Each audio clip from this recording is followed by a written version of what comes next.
दोस्तों, चलिए class 10th matric परीक्षा 2025 जिसमें आप लोग के लिए क्लास 10th का मैथ चैप्टर 5 हम लोग स्टार्ट कर चुके थे, जिसका नाम है समांतर श्रेणी। ठीक है ना, इंग्लिश में बात करेंगे तो अर्थमेटिक प्रोग्रेशन इसको बोलते हैं। ठीक है ना, चलिए तो पिछला वीडियो में हम लोग कहाँ तक पढ़ चुके थे। तो पिछला वीडियो में हम लोग सीख चुके थे कि 12वां पद 11वां पद कैसे ज्ञात करते हैं, 14वां पद 16वां पद 7वां पद, ये सब हम लोग पिछला वीडियो में हम लोग सीख चुके थे यहाँ तक।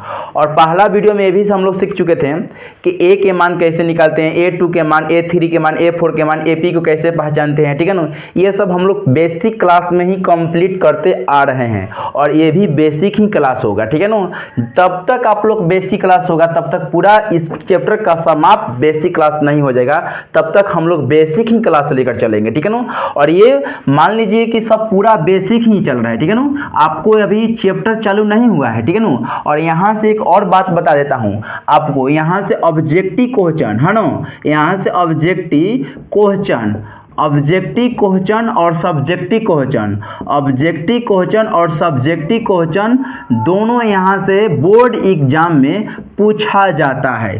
तो यह बात को ज़्यादा ध्यान से कर सुनिएगा। ठीक है ना, क्योंकि यहाँ से आपको ऑब्जेक्टिव और सब्जेक्टिव दोनों का तैयारी करना पड़ेगा। ठीक है ना, इसलिए क्योंकि यहाँ से बोर्ड एग्जाम में 50 नंबर का ऑब्जेक्टिव हो गया है, 50 नंबर का ऑब्जेक्टिव हो गया है और 50 नंबर का सब्जेक्टिव क्वेश्चन हो गया है। तो इसीलिए हर चैप्टर का ऑब्जेक्टिव आपको हम 50 ऑब्जेक्टिव क्वेश्चन कराने वाले हैं। ठीक है ना, कि ताकि आपको कहीं से दिक्कत नहीं होगा। ठीक है ना, तो इसीलिए आपको यह वीडियो सबसे इंपॉर्टेंट क्वेश्चन को बना देगा। ठीक है ना, चलिए तो अब हम सबसे पहले बेसिक क्लास को लेकर चलेंगे। अब पूरा जब बेसिक क्लास समाप्त तब तक नहीं होगा, तब तक इसको बेसिक क्लास ही लेकर चलेंगे।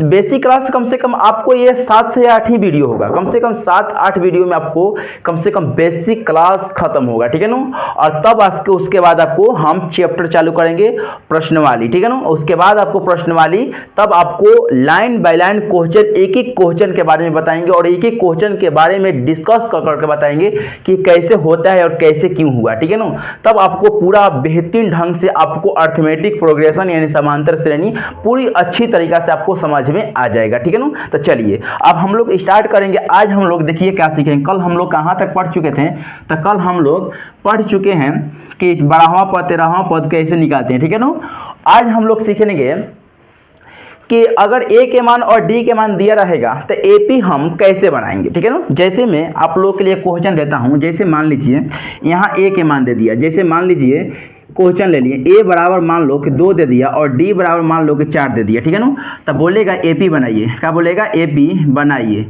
एपी बनाइए। ठीक है ना, एपी बनाइए। ठीक है ना, तो हम लोग आज यही सीखेंगे एपी कैसे बनाया जाता है और एक और चीज सीखेंगे एन के मान को कैसे पकड़ेंगे और ए एन के मान को कैसे पकड़ लेंगे। ठीक है ना, तो उसको भी इसी वीडियो में हम लोग सीखेंगे। ठीक है ना, तो चलिए तो सबसे पहले हम लोग सीखें कि अगर ए के मान और डी के मान दिया रहेगा तो एपी हम लोग कैसे बना लेंगे। जैसे हम शुरू में बताए थे कि एपी कैसे पहचानते हैं, एपी कैसे पहचाने, पहला वीडियो में सिखाए थे। ठीक है ना, तो देखो बाबू, एपी पहचानने का तरीका थोड़ा सा बता देता हूँ, पिछला वाला काम कि समान अंक बढ़ेगा। जैसे मान लीजिए यहाँ पर 2 4 6 8 10, अगर बाबू 2 पर 4 4 पर 6 6 पर से 8 पर से 10 कितना बढ़ रहा है? 2 बढ़ रहा है ना, यानी एक जैसा अंक सेम ही अंक बढ़ेगा और सेम ही अंक घटेगा, तो उसको बोल देते हैं कि एपी है, उसको बोलते हैं कि एपी है। लेकिन अगर समान अंक नहीं बढ़ेगा, जैसे मान लीजिए यहाँ पर 2 हुआ और यहाँ पर 8 हो जाता और यहाँ पर 13 हो जाता, यहाँ पर 18 हो जाता, तब बताइए यहाँ पर 2 पर से 1 हला 6 हुआ और यहाँ पर 5 हुआ, यहाँ पर मान लीजिए यहाँ पर 5 हुआ, तो क्या बराबर बढ़ा है? अंक नहीं बढ़ रहा है ना, तो 6 कहीं 5 कहीं 5, तो इसको हम बराबर नहीं कहते हैं, तो इसीलिए इसको हम बोलेंगे एपी नहीं है। ठीक है ना, तो ये हम लोग पहला ही वीडियो में सीख चुके थे, बेसिक है, आप लोग नहीं देखे हैं तो जाकर जरूर देख लीजिएगा। ठीक है ना, चलिए तो हम सबसे पहले आज सीखेंगे कि अगर ए के मान और डी के मान दिया रहेगा तो हम लोग एपी कैसे बनाएंगे। देखिए अगर मान लीजिए ए के मान दिया है और हमारा और डी के मान दिया तो एपी बनाइएगा। ठीक है ना, सबसे पहले जो ए ए के मान दिया रहेगा तो उसको हम लिख देंगे पहला में, और डी के मान को हम जोड़ देते हैं। तो यानी पहला पद में डी के मान जोड़ दीजिए। तो यहाँ 2 है और उसमें 4 जोड़ेंगे तो कितना हो जाएगा, 6 हो जाएगा। कितना हो जाएगा, 6। तो अब 6 हो गया। अब 6 में फिर हम 4 जोड़ देंगे तो 10 हो जाएगा, और फिर 10 में हम 4 जोड़ देंगे तो 14 हो जाएगा, फिर 14 में हम 4 जोड़ देंगे तो 18 हो जाएगा, फिर 18 में हम 4 जोड़ देंगे 22 हो जाएगा। ठीक है ना। तो इसी तरह हम लोग एपी बनाते हैं। अब यहाँ पर देखिएगा तो अंतर कितना कितना का हो गया, अंतर देखिए सही में 4 प्लस बढ़ रहा है, 4 प्लस बढ़ रहा है। और जब समान अंक बढ़ेगा तो इसको ही बोलते हैं हम लोग एपी, इसको ही बोलेंगे हम लोग एपी। तब बताइए अब ए के मान और डी के मान दिया रहेगा तो क्या एपी हम बना लेंगे ना, तो बना लेंगे। क्यों, क्योंकि यहाँ पर देखिए जब भी याद रखिएगा ए के मान में ही डी के मान जोड़ेंगे, जो फिर आंसर आ जाएगा उसमें केवल डी के मान जोड़ते चले जाएंगे और अपन आसानी से एपी बनाते चले जाएगा। ठीक है ना। तो एपी हम ऐसे ही बनाते हैं। जैसे कि और क्वेश्चन ले लेंगे। ठीक है ना। जैसे मान लीजिए 3 हुआ और ए बराबर 3 हुआ और डी बराबर मान लीजिए 2 हुआ। ठीक है ना। डी बराबर कितना हुआ, 2 हुआ। तो मान लीजिए एपी हम बनाएंगे, तो एपी बनाएंगे तो ए के बराबर पहले 3 लिख देंगे और 3 में 2 जोड़ देंगे तो कितना हो जाएगा, 5 हो जाएगा। फिर 5 में हम 2 जोड़ेंगे तो 7 हो जाएगा, 7 में फिर 2 जोड़ेंगे 9 होगा, 9 में फिर 2 जोड़ेंगे 11 होगा, 11 में फिर 2 जोड़ेंगे तो 13 होगा। ऐसे ही हम लोग एपी बनाते हैं, इसको ही बोलेंगे हम लोग एपी है। क्या बोले, यस, ये इसको ही बोलेंगे एपी है। तो क्या हम ऐसे एपी नहीं बना सकते हैं, एपी ऐसे ही बनता है। जब भी आप लोग के ए के मान और डी के मान दिया रहेगा तो आप लोग आसानी से एपी बना लीजिएगा। कभी क्वेश्चन में पूछेगा आप लोग के लिए ऑब्जेक्टिव, बोर्ड एग्जाम में ऑब्जेक्टिव में पूछ देगा, ए के मान और डी के मान दे देगा, निम्नलिखित में पूछेगा कि एपी कौन है, एपी चारों देगा, ऑप्शन में चारों ही एपी रहेगा, लेकिन उसके अनुसार से पूछेगा कि एपी कौन है। जैसे सवाल में जो, जैसे मान लीजिए ए बराबर 3 दे दिया, डी बराबर 2 दे दिया और पूछेगा कि इसके अनुसार से बता दीजिए एपी कौन है, और एपी ऑप्शन में चारों ही एपी रहेगा, लेकिन इसके अनुसार से एपी ये होना चाहिए ऑप्शन में। तो अब आप जाके ऑप्शन में मारिएगा। ठीक है। तो यहाँ से ऑब्जेक्टिव बहुत ज्यादा बनता है क्वेश्चन को। ठीक है ना। तो याद रखिएगा। तो यह क्वेश्चन को आप लोग ज्यादा से ज्यादा समझिए और पूरा उम्मीद करता हूं कि इस क्वेश्चन को आप लोग भी समझ चुके होंगे। ठीक है ना। चलिए तो अब हम लोग सीखेंगे, यह तो क्वेश्चन हम लोग सीखे हैं कि अगर डी के मान और ए के मान दिया रहेगा तो हम लोग एपी कैसे बनाएंगे। ठीक है ना। अब हम लोग सीखेंगे कि एन के मान को कैसे निकालते हैं, एन के मान कैसे पता करेंगे कि एन के मान कौन है, एन के मान कितना संख्या है, और ए एन के मान कैसे पकड़ेंगे। ठीक है ना। देखिए क्वेश्चन पर हम लोग सबसे ज्यादा पकड़ेंगे। ठीक है ना। जैसे मान लीजिए यहाँ पर 2 हुआ, 4 हुआ, 6 हुआ, 8 हुआ और 10 हुआ, तो कोई पूछेगा एन के मान कितना है, एन के मान कितना है, तो 1 2 3 4 5 टोटल संख्या को गिन लेते हैं, उसको बोलते हैं बाबू एन के मान। टोटल संख्या को गिन कर हम बोलते हैं, इसको एन के मान बोलते हैं। टोटल संख्या को गिन लेते हैं तो उसको हम बोलते हैं एन के मान बोलते हैं। ठीक है ना। यहाँ तक आप लोग के लिए कोई दिक्कत नहीं होगा। ठीक है ना। जैसे एक और क्वेश्चन ले लेता हूँ, जैसे मान लीजिए कि यहाँ पर क्वेश्चन में ले लिए 5 ले लिए, 10 ले लिए, 15 ले लिए, 20 ले लिए, 25 ले लिए और डैश डैश कर यहाँ तक हम 150 लेकर चले गए। अब इस संख्या में एन के मान कितना जानेंगे। अब कहिएगा कहाँ तक हम गिनते चलें, पता चल रहा है ना, नहीं चलेगा। कहाँ तक गिने कि 1 2 3 4 5 150 तक ले गया है, तो हम कैसे जानेंगे कि इसमें अभी बीच में बोल रहा है कि यहाँ तक कि इसके बीच में यानी 5 से लेके और 150 के बीच में कितना संख्या है, तो हम उस थोड़े गिनेंगे, 5 को बढ़ा कर ऐसे गिनेंगे तो हमारा तो टाइम हो जाएगा। इसको तो छोटा था तो आसानी से हमको गिन कर अब पूरा संख्या को बता दिए एन के मान 5 है, लेकिन बड़ा जब संख्या रहेगा तो हम कैसे बताएंगे। तब बड़ा संख्या को बताने के लिए एक छोटा सा तरीका है। सबसे पहले ए के मान बता देते हैं बाबू कि इसको हम A1 बोलते हैं, इसको हम A2 बोलते हैं, इसको हम A3 बोलते हैं, इसको हम A4 बोलते हैं, इसको हम A5 बोलते हैं। अगर यह भी ऑब्जेक्टिव क्वेश्चन पूछता है, ऐसा क्वेश्चन दे देता है, बोलता है कि A4 का मान बताइए, तो आसानी से 1 2 3 4 A4 का मान 20 हो जाएगा। क्लियर, खत्म कहानी। ये सब बेसिक में पढ़ा चुके हैं, जाकर देख लीजिएगा बेसिक में। ठीक है ना। चलिए तो ये हम छोटा छोटा बताते रहते हैं, आपको इसको मिटा देना चाहिए। ठीक है ना। चलिए मैं इसको मिटा दें अभी जी। चलिए हो गया ना। अब ए के मान सबसे पहले ए के मान कितना है, 5 है। ठीक है ना। और उसके बाद डी के मान सबसे पहले निकालिए। तो डी के मान कैसे निकालते हैं, तो A2 में से हम A1 घटा देते हैं, तो A2 कितना है 10 है। 10 को में से हम 5 को घटाएंगे तो यहाँ पर 5 बचेगा। ठीक है ना। और देखो लास्ट वाला संख्या को जब डॉट डॉट कर लाइन दिया रहेगा और लास्ट जो संख्या दे रहेगा तो उसको हम लोग AN बोलेंगे बाबू। क्या बोलेंगे, AN बोलेंगे। क्या बोलेंगे, AN के मान बोलेंगे। अब कैसे हमको पता ही नहीं चला इसके बीच में कितना संख्या है, हमको पता ही नहीं चल रहा है कि इसके बीच में कितना संख्या है, ठीक है ना। तो इसीलिए उसको हम लोग ए एन बोल देंगे। लास्ट वाला संख्या का डॉट डॉट कहकर अगर जो लास्ट संख्या रहेगा उसको ए एन का मान होगा, ये बात को समझिएगा, ठीक है ना। और हमको पता करना है कि इसके बीच में कितना संख्या है, वही एन के मान हमको निकालना है, ठीक है ना। तो जो ए एन का हम फार्मूला एक बताए थे, ए एन का फार्मूला बताए थे, ए प्लस का एन माइनस 1 इंटू का डी हुआ, ठीक है ना। और ए एन के जगह पर हम 150 कर देंगे और बराबर ए की जगह पर हम 5 कर देंगे और एन के मान पता नहीं है, यानी कहने के मतलब इसी के बीच में हमको एन के मान कितना है वही निकालना है। और -1 और डी के मान मेरा 5 है, ठीक है ना। और 150 के 150 कर दिए और 5 का 5 प्लस, है ना।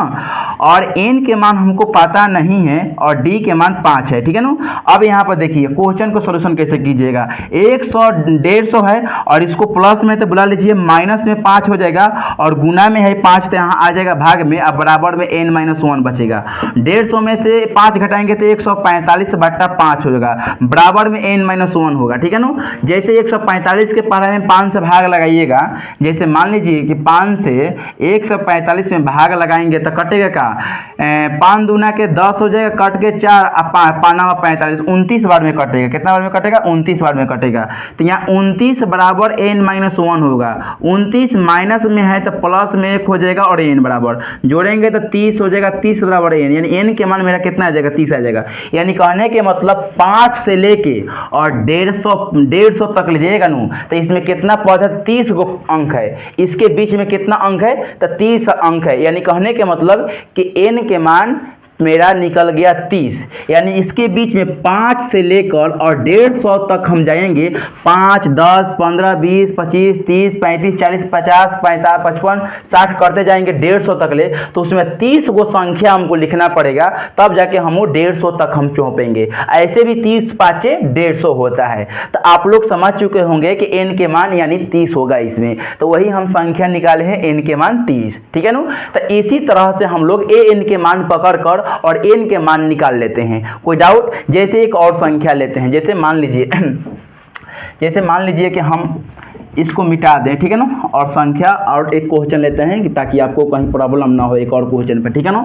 जैसे में एक और क्वेश्चन ले लिया जाए, आपको इजी तरीका से समझा देंगे, बहुत इजी तरीका से, ठीक है ना। जैसे मान लीजिए कि एक क्वेश्चन, जैसे मान लीजिए कि 3 ले लिए, 3, 6, 9, 12 डैश डैश डैश करते करते हम 90 तक लेके चल गए, ठीक है ना। कहाँ तक लेके चल गए? 90 तक लेके चल गए, ओके। अब मान लीजिए कि हम सबसे पहले इसमें हम a के मान ढूंढेंगे और उसके बाद हम d के मान निकालेंगे। 6 में से 3 घटाएंगे तो 3 बचेगा, यानी d के मान, और उसका लास्ट वाला संख्या को हम a n बोल देंगे। a n के मान यानी 90 हुआ। कितना हुआ? 90 हुआ, ठीक है ना। हम अब a n के मान कैसे निकाल? a n बराबर फार्मूला लगाएंगे, a plus n minus 1 into D करेंगे और a n के जगह पर हम 90 करेंगे और a के जगह पर हम 3 करेंगे और n के n और d के मान मेरा 3 भी है और 90 के 90 प्लस में है तो माइनस में 3 हो जाएगा, गुना में है तो भागा में आ जाएगा और n माइनस 1 हो जाएगा। 90 में से 3 घटाएंगे तो मेरा 87 हो जाएगा। कितना हो जाएगा? 87। अब बटा 3 बराबर n माइनस 1 हो जाएगा और 3 के पारा में 87 देख लीजिए कितने बार में आता है। 3 दूना के 6 कर देंगे और 2 और 3 27, 29 बार में।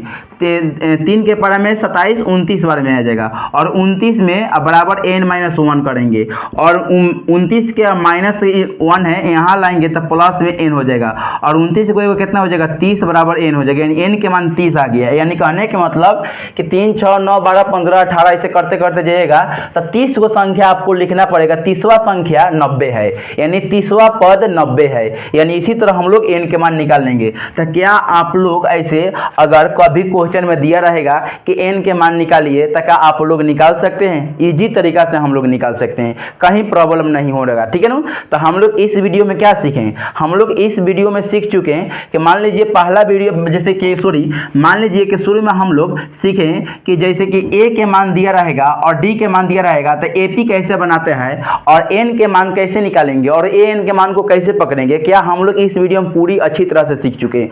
अब हम लोग नेक्स्ट वीडियो में सीखेंगे इसके हाई लेवल वाला वाला क्वेश्चन, ताकि हम लोग को इससे हम लोग जीरो से स्टार्ट किए हैं और हम लोग हाई लेवल तक लेकर जाएंगे। अब पूरी बेहतरीन ढंग से लेके जा रहे हैं, ठीक है ना। तो हम लोग कल इसके और हाई लेवल वाला क्वेश्चन को हम लोग टाइप हम लोग कल से चेंज हो जाएगा, और टाइप यानी इसके बाद पूरा साफा यानी इस टाइप से ही साफा हट जाएगा। और कल का नेक्स्ट क्वेश्चन पर नेक्स्ट के अनुसार आप लोग के लिए समझने में कुछ थोड़ा कठिनाई है, लेकिन उसको भी इजी तरीका से मैं समझाऊंगा, आप लोग के लिए कहीं यह नहीं दिक्कत होगा, ठीक है ना। तो चलिए आप लोग के लिए जो भी पढ़ाए हैं, जो आप लोग के लिए समझ में आए हैं, तब तक मिलते हैं नेक्स्ट वीडियो। तब तक जय हिंद जय भारत के साथ।